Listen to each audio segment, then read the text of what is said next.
Enggak, nggak balik kok. Ya, ngapain aku lari? Ah. Tengah beredar sebuah video aksi pengendara sepeda motor yang nekat kabur dari tilang polisi di jalan. Hal itu diketahui dalam unggahan Instagram Terang Media pada Minggu 7 Agustus 2022.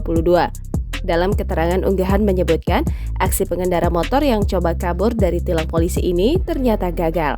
Terlihat detik-detik seorang pemuda tengah ditilang polisi, keduanya pun sudah berada di pinggir jalan. Pemuda itu nampak menggunakan motor matic, namun tidak terlihat helm yang dibawa oleh pemuda itu.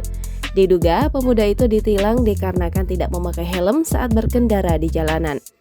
Polisi yang sedang menelpon itu terus memperhatikan gelagat aneh dari si pemuda. Saat pemuda sudah berada di motornya, ia langsung tancap gas. Polisi yang akan duduk di belakang pemuda itu pun hampir terjatuh karena aksi pemuda yang nekat kabur. Akhirnya, pemuda itu pun terjungkal dan jatuh ke jalan.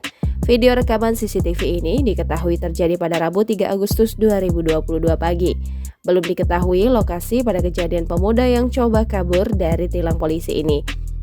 Video yang berdurasi 45 detik ini pun ramai ditanggapi oleh para warganet.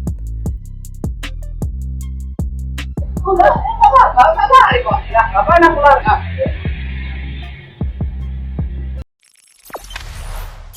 Jangan lupa subscribe, share, komen, dan like ya!